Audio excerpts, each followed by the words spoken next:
Olá, alunos, tudo bem? Eu sou o professor Ailton Novaes e estamos de volta com a nossa aula de História do Brasil, em particular a História de Pernambuco, que é justamente para a classificação de vocês no concurso da PM do Estado de Pernambuco. Na outra aula, nós falávamos justamente das chamadas invasões holandesas. E para entendermos as invasões holandesas, será necessário a gente dar uma olhadazinha em alguns aspectos que antecedem essas invasões holandesas. A primeira coisa que eu estava falando, eu parei justamente na última aula, eu parei falando do domínio Habsburgo sobre quase toda a Europa. Durante toda a Idade Moderna, a dinastia Habsburgo dominou boa parte da Europa.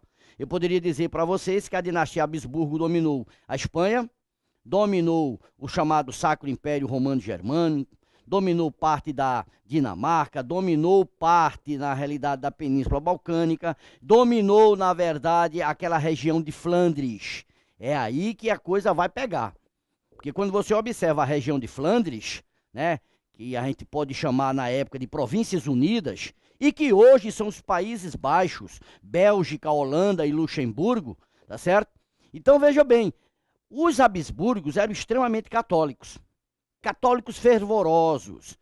E a gente tem que entender uma coisa, isso é início do século XVI, e é justamente nesse momento que está acontecendo todo um processo da chamada Reforma Protestante. O movimento protestante começa na atual região da Alemanha, tá certo? E se propaga para o restante da Europa. Quando esse movimento protestante bate ali naquela região de Flandres, aquela burguesia comercial financeira flamenga vai aderir ao movimento protestante. E aí você vai ter que entender o choque.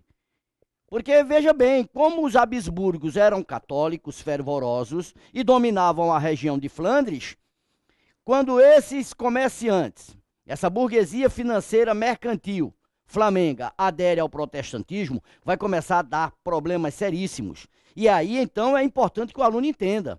É óbvio que essa burguesia comercial flamenga vai partir para um processo de independência em relação ao domínio espanhol naquela região. Esse é um aspecto importante, o domínio Habsburgo. Agora, vamos observar justamente uma coisa bem simples. Olha, vamos analisar o seguinte. Quando a gente fala de Portugal, vamos deixar aí, tá certo, em stand-by a questão dos Habsburgos. Vamos olhar Portugal agora. Deixa eu vir aqui para a telinha aqui. Vamos olhar aqui na telinha, apagando isso aqui. A gente sabe o seguinte, Portugal conheceu, isso eu falei na aula passada, Portugal conheceu 3 dinastias. A primeira dinastia portuguesa vai ser justamente a dinastia de Borgonha. A dinastia de Borgonha. Uma dinastia muito ligada ainda à nobreza guerreira, tá certo? Uma dinastia que representa o início do processo de formação da unificação portuguesa. Mas depois tem a dinastia de Aves. Alguns chamam até de Avis, não tem problema. É importante que o aluno entenda. É durante essa dinastia, a dinastia de Aves, que acontece a expansão marítima portuguesa, que acontece os grandes descobrimentos portugueses, e, obviamente, é ainda durante essa dinastia que tem início o processo de colonização do Brasil. A terceira e última dinastia portuguesa é a dinastia de Bragança. É a dinastia de Bragança. Porém, veja bem, ó, essa é uma formulazinha, um gráficozinho bem simples do aluno entender. Observe que entre a dinastia de Aves e a de Bragança, eu deixei um espaço. É justamente esse espaço que nós vamos estudar como o domínio Habsburgo. Tá vendo? Domínio Habsburgo sobre Portugal. Alguns chamam de União Ibérica, tudo bem, pode bater na prova aí com a expressão União Ibérica. União Ibérica por quê? Porque nós sabemos que a Península Ibérica é formada por Portugal e Espanha. Então, é o domínio espanhol, União Ibérica. Depois ainda podemos chamar domínio dos Felipes, não tem problema, tá certo? Ou então, simplesmente o domínio Habsburgo. Ótimo. Vejam bem aqui, ó. Para você entender o domínio Habsburgo ou entender a União Ibérica, é importante que você entenda a crise que vai surgir na dinastia de Aves. Bom, para a gente poder se localizar, tá certo? E entender essa crise, eu quero que vocês observem isso aqui, ó. Dom Manuel, rei de Portugal, na época do descobrimento do Brasil. Ele é chamado até de o Venturoso. O Venturoso. Quando Dom Manuel morre, sobe seu filho, Dom João III, ok? Dom João III, ele dá início à colonização do Brasil, por isso o pseudônimo de o colonizador, ok? Quando Dom João III morre, aí aparece o filho Dom Sebastião. É aí que a crise vai começar. Dom Sebastião, na realidade, ele não quis casar-se. Ora, não quis casar-se, consequentemente não vai deixar herdeiros. Se não vai deixar herdeiros, ele começa a gerar uma crise nessa dinastia, ó. Ok? O parente mais próximo de Dom Sebastião era o cardeal. Veja bem, o cardeal era o cardeal Dom Henrique. Cardeal Dom Henrique, esse é o parente mais próximo. Tio avô de Dom Sebastião. Aí, ó, por favor, entendam o seguinte. Se o cardeal, tá certo? Era o parente mais próximo e como cardeal, oficialmente, veja que eu estou usando a expressão oficialmente, certo? Oficialmente ele não poderia deixar filhos, não poderia deixar herdeiros. Então veja bem, Dom Sebastião, a partir do momento que ele não quer casar-se, certo? Não vai deixar herdeiros, vai começar a gerar na crise na dinastia de Aves. O parente mais próximo que ele tinha era o cardeal, que vai tornar-se rei, claro, Dom Henrique. E é com a morte de Dom Henrique, que terminava ali a dinastia de Aves. Mas vejam isso aqui, ó, eu quero que chamar a atenção para uma coisa. Vamos fazer de contas que você está vendo aqui Portugal. Aqui na telinha você está vendo Portugal. Aqui ao sul você está vendo, vamos dizer, a África. Observe o seguinte. Dom Sebastião, em 1578, veja bem, ó, ele parte para a África para combater os árabes. Combatendo os árabes, aliás, alguns doutrinadores mostram até que essa expedição de Dom Sebastião aqui na África é até vista como um movimento cruzadista. Pode até ser visto, até porque ele parte para combater os infiéis, como ele assim chamava, combater os muçulmanos. Então, essa expedição pode ser vista até como um movimento cruzadista. Mas o importante é que o aluno entenda que em 1578, Dom Sebastião ele desaparece aqui numa batalha chamada Batalha de Alcácer. A Batalha de Alcácer-Quibir, ok? A Batalha de Alcácer-Quibir. Ao desaparecer aqui na Batalha de Alcácer-Quibir, Dom Sebastião gerou a crise lá em Portugal. O desaparecimento de Dom Sebastião vai levar ao trono justamente quem? O cardeal Dom Henrique, que a partir daí passará a ser chamado de cardeal-rei. O cardeal-rei Dom Henrique, ok? Dom Henrique, na verdade, quando ele sobe ao poder, ele já sobe velho. Cansado, doente, tá certo? Pode observar que ele vai governar apenas 2 anos. Observe bem, Sebastião desaparece na Batalha de Alcácer-Quibir, em 1578, e em 1580 é justamente aí que ocorre a chamada União Ibérica. Esse domínio de 60 anos vai de 1580 a 1640, é o domínio espanhol sobre Portugal. Obviamente, veja só, 1580 a 1640, 60 anos de dominação espanhola. É justamente aquele período que nós chamamos de domínio Habsburgo. Então, veja bem, ó, como se processa justamente essa União Ibérica. O cardeal Henrique, ó, Dom Henrique, cardeal-rei, não vai deixar herdeiros, morre, porém ele deixa um testamento, onde ele determinava nesse testamento, certo? Que os juízes de Portugal deveriam fazer um levantamento da árvore genealógica e coroar o parente mais próximo, ok? Dom Felipe II, rei da Espanha, Dom Felipe II de Habsburgo, se dizia um pretendente a essa coroa portuguesa. Mas aí o que é que Dom Felipe II de Habsburgo vai fazer? Ele pega o exército espanhol, joga dentro de Lisboa e conquista a coroa portuguesa. Não esperou a decisão dos juízes. Pegou o exército espanhol, jogou dentro de Portugal, conquista a coroa portuguesa, gerando assim a chamada União Ibérica. Agora, o que é que o aluno tem que perceber nisso aí? O aluno tem que perceber uma coisa muito simples. Veja, e foi isso que eu dizia na última aula, eu dizia isto, rapaz. O aluno tem que entender que as invasões holandesas aqui ao nosso parque produtor açucareiro, certo? Não passa apenas pela questão econômica, você tem que entender a questão política também. Lembrem-se que eu disse, veja só, que aquelas províncias unidas, elas partiram para um processo de emancipação em relação ao domínio espanhol. Então é isso que vai acontecer. A Holanda, daqui por diante vamos chamar de Holanda. Veja bem, a Holanda declara-se independente da Espanha, tá? E Felipe II de Habsburgo tem todo interesse em prejudicar a Holanda. Eu poderia dizer para vocês uma coisa muito simples, veja, mais ou menos, aí tem alguns doutrinadores que divergem um pouco, mas é mais ou menos 80%, 81%, mais ou menos, vamos botar aqui, mais ou menos 81% da economia holandesa saía do nosso açúcar. Por favor, veja bem, raciocínio de uma forma lógica. Mais ou menos 81% da economia holandesa saía do nosso açúcar. Então eu pergunto a vocês, se mais ou menos 81% da economia holandesa saía do nosso açúcar, pense bem, ó, a Holanda declarando-se independente da Espanha, Felipe II vai ter todo interesse em prejudicar a Holanda. E como prejudicar a Holanda? Como prejudicar? Ora, conquistando Portugal, conquistaria assim todas as colônias portuguesas. E a mais importante colônia portuguesa era o Brasil. Que o que interessava para os holandeses era o parque produtor açucareiro.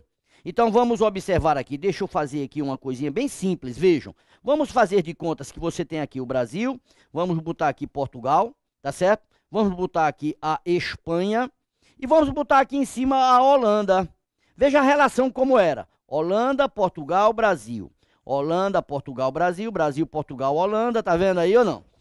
Quando a Espanha conquista Portugal, a primeira coisa que Felipe vai fazer, Felipe II de Habsburgo, é justamente o quê? Bloquear o acesso holandês, tá certo? Ao nosso açúcar. Quando Felipe bloqueia o acesso holandês ao nosso açúcar, rapaz, ó, o aluno tem que perceber o seguinte. Felipe II de Habsburgo, ele mataria 2 coelhos numa paulada só. Não é? Pode olhar, 2 coelhos em uma cajadada só. Prejudicaria a Holanda e ficaria para si com o grande parque produtor açucareiro. Daí o grande interesse de Felipe em conquistar Portugal. Né? O aluno tem que perceber isto, rapaz. Né? O interesse de Felipe, por isso que ele não espera a decisão dos juízes. Pega o exército espanhol, invade Lisboa e conquista a coroa.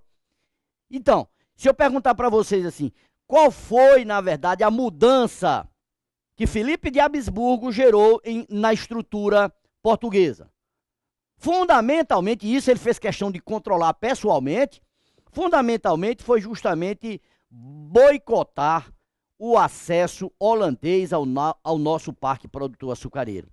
É o chamado embargo, é um embargo espanhol contra os holandeses. É o bloqueio espanhol contra o acesso holandês ao nosso parque produtor açucareiro. Isso vai prejudicar a burguesia comercial financeira holandesa e essa burguesia vai criar uma empresa justamente com o objetivo de invadir e conquistar o parque produtor açucareiro.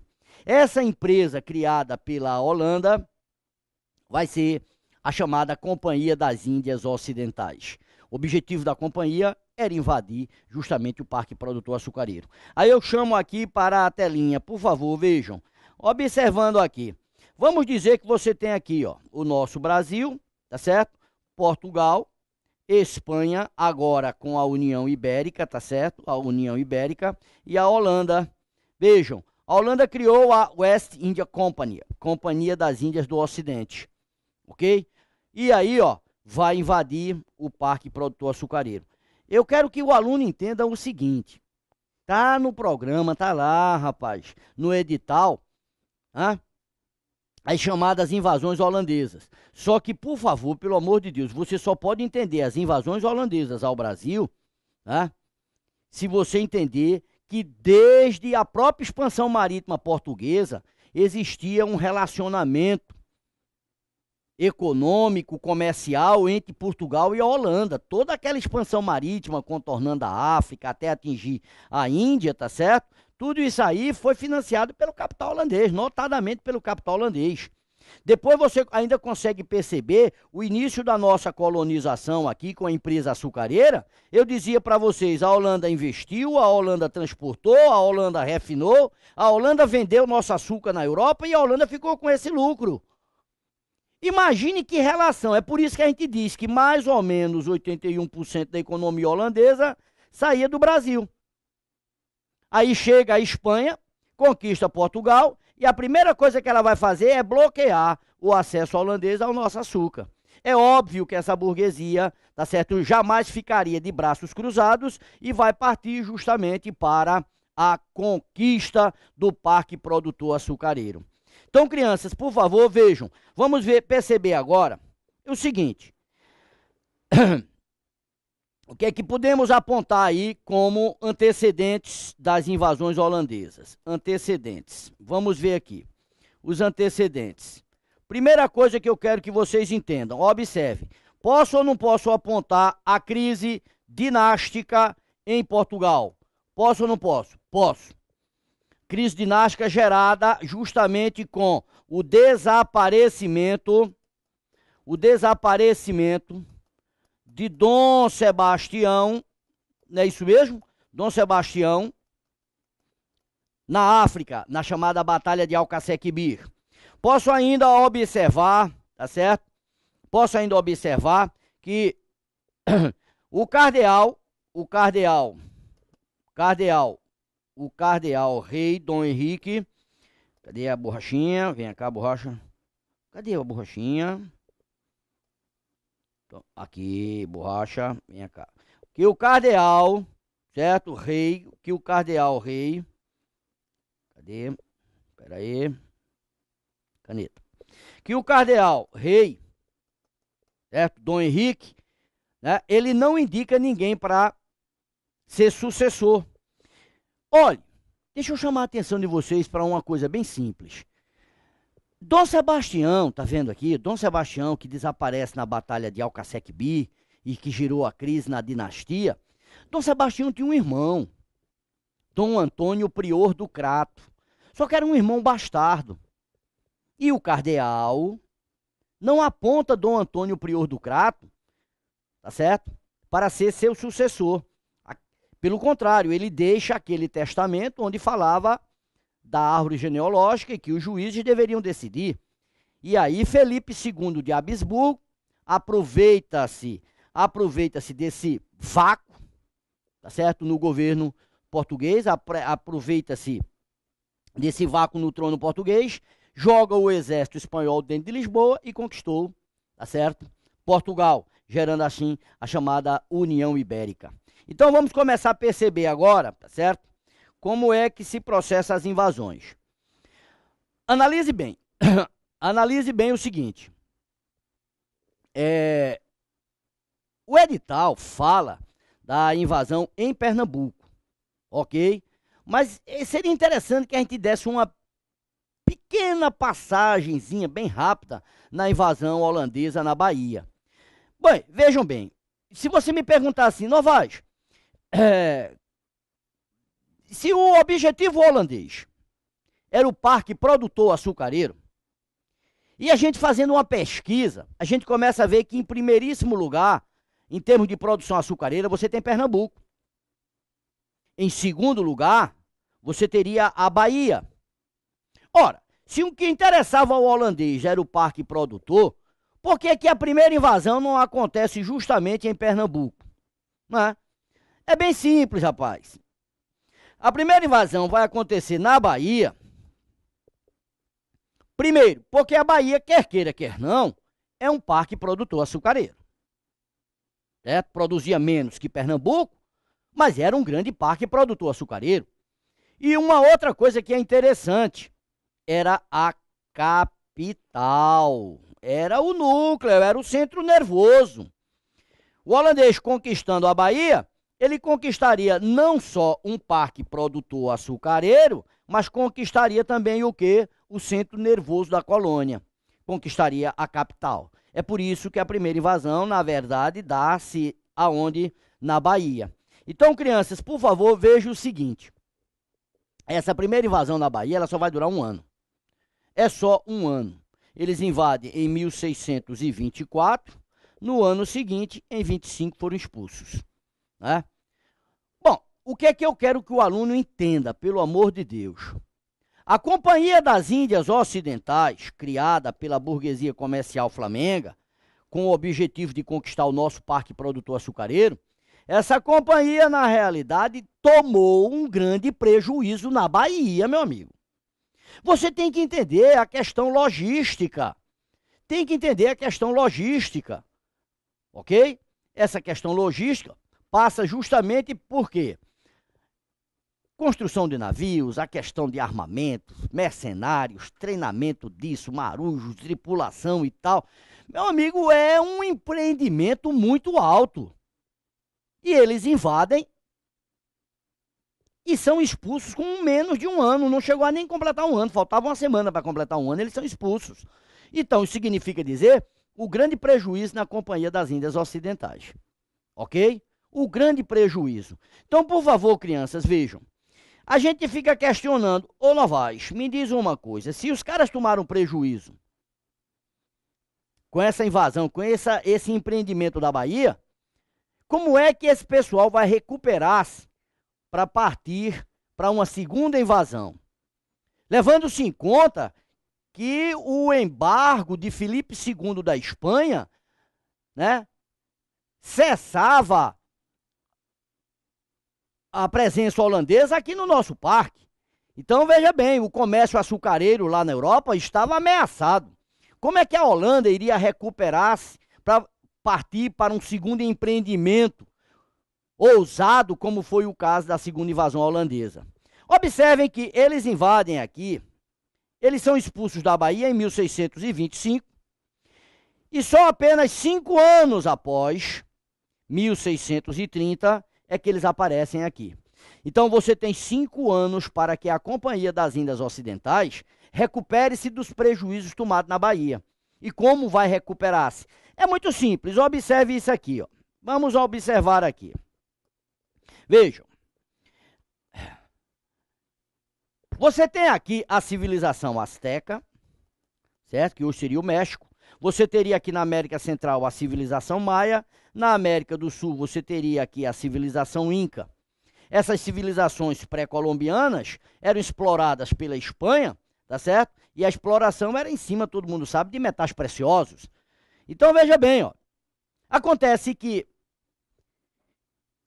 esse ouro da América Hispânica, quando cruzava o Atlântico, normalmente esse ouro era pirateado. Desculpa, esse ouro era pirateado. E a gente tem que entender uma coisa muito simples. Vejam. A ação dos piratas, a ação dos corsários, vai levar a Espanha a determinar que seus galeões, que cruzavam o Atlântico, tá certo? Cruzassem em frotas.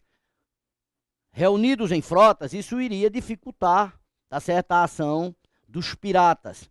Acontece que um corsário holandês, Peter Heijn, deixa eu pegar aqui, cadê a borrachinha? Borracha. Vejam, Peter, não é isso mesmo, cadê? Cadê a canetinha? Vem cá a caneta. Cadê? Ok. Vejam, Peter Heijn, vejam, esse é um corsário. É porque existe uma pequena diferença de corsário para pirata. Pirata é bandido em qualquer parte do mundo, o corsário não. O corsário é um bandido que a gente chega ao ponto de dizer é um bandido legal. É aquele bandido que o seu país o prepara para ele roubar os outros. No seu país ele é herói. No seu país ele é herói. Então veja bem, esse corsário Peter Heijn, certo? Ele vai conseguir saquear aqui, próximo até a Cuba, próximo a Cuba aqui no Caribe, ele consegue saquear uma frota espanhola carregada de ouro e prata, a famosa Frota da Prata, a Frota da Prata, ele consegue saquear. Quando ele saqueia toda essa frota aqui, ó, ele conduz o saque da frota para a Companhia das Índias Ocidentais. Então vejam, quando você começa a entender, tá certo, que os holandeses tiveram prejuízos na Bahia, e para isso, e para invadirem Pernambuco, se fazia necessário a recuperação, essa recuperação holandesa vai dar-se justamente com essa bendita Frota da Prata, saqueada pelo corsário Peter Rye, ok? Então saqueia e a companhia recupera-se, prepara-se e aí então vai partir para invadir Pernambuco. Então vamos começar a entender agora a invasão em Pernambuco, certo? Olha, preste bem atenção. Deixa eu dar um toque aqui, ó. Pernambuco era considerada uma capitania rica, particular e sem defesa. Complica. Isso você não vê facilmente em livros de ensino médio. Veja o que eu disse. Pernambuco era considerado uma capitania, certo? Considerado uma capitania rica, ok? Uma capitania particular e uma capitania, por assim dizer, sem defesa. Veja, o aluno tem que perceber isso. Rica por quê? Claro, açúcar, ok? Açúcar, certo? Particular por quê? É aí que entra. Olha, eu diria para vocês, do início da colonização de Pernambuco, até as invasões holandesas, aliás, até a expulsão holandesa, Pernambuco foi completamente governado pela família de Duarte Coelho Pereira. Então, ela é considerada por conta disso. E o mais interessante, Duarte Coelho Pereira, ele não aceitava de maneira nenhuma a intervenção do governador-geral em sua capitania. Porque você tem que entender aqui, ó, aqui estão as capitanias hereditárias, é a primeira administração portuguesa, mas isso aqui gerava uma descentralização política. Aí o governo português faz isso, cria o governador-geral aqui, ó, é o chamado governo-geral, ok? Então, todo e qualquer problema aqui na colônia seria resolvido com o governador-geral e não mais com a coroa. Acontece que Duarte Coelho Pereira não queria conversa com o governador-geral. O governador-geral não dava opiniões aqui em Pernambuco. Não dava a menor opinião. E você às vezes fica até perguntando, e o rei, o que é que dizia? Em time que está ganhando não se mexe, rapaz. Qual era a capitania mais rica? Era Pernambuco. Consequentemente, na verdade, a coroa portuguesa dava uma certa liberdade a Duarte Coelho Pereira, por aqui, ó. Apesar de tê-lo chamado algumas vezes para puxar-lhe as orelhas, mas quer queira que não, Duarte Coelho Pereira não aceitava a interferência do governador-geral em sua capitania. Daí a expressão, era uma capitania rica, particular e sem defesa. Sem defesa por quê? Ora, o governador-geral, você sabe que ele tinha o ouvidor-mor, o provedor-mor, o alcaide-mor, o capitão-mor, e o capitão-mor era responsável pela defesa. Como o governador de Pernambuco, Duarte Coelho, não queria conversa com o governador, é óbvio que o capitão-mor, certo? O capitão-mor não apresentava uma grande defesa aqui nesse litoral de Pernambuco. E aí, então, a gente tem que entender o seguinte, generalizando, quando a gente diz Pernambuco era uma capitania rica pelo açúcar, particular, porque a família de Duarte Coelho foi quem mandou. Mandava a família de Duarte Coelho e não aceitava a interferência do governo. Sem defesa, porque o governador-geral não dedicava muita atenção à defesa dessa região aqui, ó. Daí a expressão capitania rica, particular e sem defesa. É isso que, na realidade, a gente tem que começar a entender sobre a invasão holandesa aqui em Pernambuco. Então, por favor, vejam. Vamos olhar aqui bem direitinho. Vamos observar aqui, deixa eu apagar e mostrar uma coisa. Vamos ver isso aqui. Vamos observar isso aqui. Rica, particular e sem defesa. Observem isso aqui, crianças. Observem bem. Vamos fazer de contas que você tem aqui Pernambuco, ok? Vamos fazer de contas que você tem aqui Olinda, certo? E você tem aqui justamente Recife, tá bem? Olinda e Recife. Holandeses, ok? Então vamos fazer o seguinte, vamos esperar, tem uns detalhes aí para dar para vocês, tem uns detalhes, e nós vamos esperar para o próximo bloco. No próximo bloco a gente dá esses detalhes e eu quero que não pode ficar dúvida. Não pode ficar dúvida de maneira nenhuma, porque aí a gente vai começar no específico, que é a invasão aqui a Pernambuco. Daqui a pouco a gente volta, espera um pouquinho aí.